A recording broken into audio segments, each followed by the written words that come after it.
L'habitude est une seconde nature, une phrase que nous tendez en pile moun ap di déjà. Même vraiment yon habitude est-ce qu'on gagne? Est-ce que ou gen habitude écrit dans un journal intime ça qui rive ou? Bon, certaines filles vont me répondre, mais bien sûr. Mais gen garçon qui dit ah, m trop tog. On pas di garçon si m'na écrit dans un journal intime.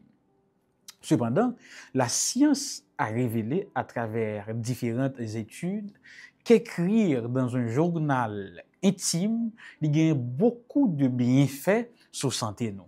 Ah, on peut pas penser ça. Ça veut dire avoir ou encore tenir un journal intime, il y a de très bonnes conséquences, de très bons impacts sur la vie.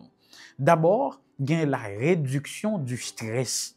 Et oui, lorsque nous exprimons d'ailleurs l'écriture expressive, li agit sur partie cerveau nous qui est responsable émotions fortes qui permettent nous mieux gérer anxiété.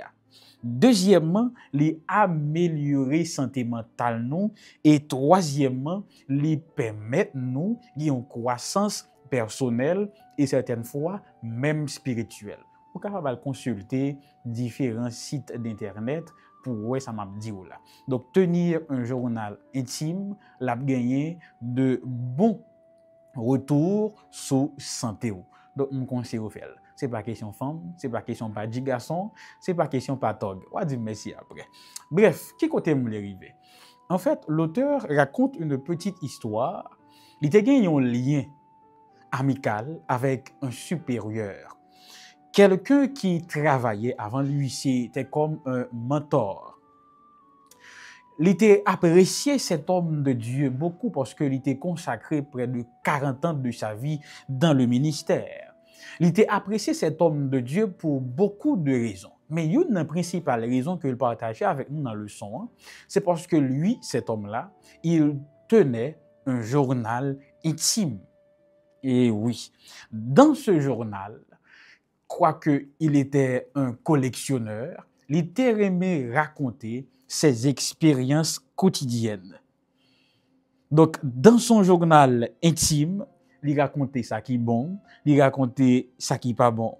Il racontait ou encore il mettait ses prières exaucées, ses prières en attente. Il racontait le quotidien, donc ça qui est capable de paraître routinier dans la journée. Il racontait tout ces choses grandioses ou extraordinaires, hors du commun, qui révèlent au cours de ces journées. Il raconte également ses triomphes, tout comme ses épreuves. Et pendant près de un demi-siècle, il racontait. Imaginez tomber sur le journal intime avec ça, qui racontait chaque jour dans la ville pendant plus de 50 ans. Aïe, et pas t'y causer, non? Donc, pendant toute cette période, il a pu écrire ce qu'il avait vécu quotidiennement. Et finalement, l'auteur nous dit, c'était comme un témoignage. Un témoignage puissant de l'amour de Dieu, mais également de la puissance de Dieu dans sa routine. Parce que, selon l'auteur, les habitudes sont de bien puissantes choses. Et si il y a une habitude que Satan a toujours travaillé pour empêcher de gagner ou bien continuer à gagner, c'est passer du temps avec Dieu ou encore développer une relation avec mon Dieu, tandis qu'on va passer du temps avec lui. Il est capable de distraire nous à travers les médias. Il est capable d'inciter nous pour nous continuer à dormir au lieu pour nous réveiller nous dans le matin pour nous prier. Ou encore, il est capable de faire moun venir frapper nous dans des moments inopportuns, c'est-à-dire que nous devons passer du temps avec Dieu. C'est pour cela, l'auteur nous invite aujourd'hui à passer du temps avec Dieu, à cultiver cette habitude de passer du temps avec Dieu. Et il y a deux conseils que l'il prodigue à nous chaque jeune.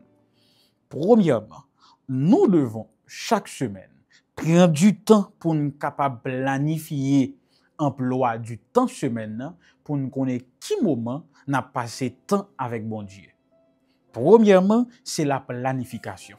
C'est important, hein? Bien que en pile nan nous remet courir sans planifier, faut me dire nous, quand quelqu'un ne planifie pas, il planifie automatiquement son échec. Toute réussite est planifiée. Deuxième chose, nous devons être attentifs avec ça que nous ressentons au moment que nous passons du temps avec Dieu. Nous devons prêter attention avec émotion ou encore effet, conséquences, impact que ça gagne sur la vie. D'ailleurs, je me rappelle que j'ai un ami, il me dit souvent que quand il prend du temps pour passer du temps avec Dieu, son visage est rayonnant. Et chaque fois qu'il dit ça rappelait l'histoire de Moïse, qui, après avoir passé un certain temps dans la présence de Dieu, quand il descendait de la montagne, peuple n'en voyait que visage tant qu'au soleil. Il dit que quand il passe du temps avec Dieu, il devient plus beau.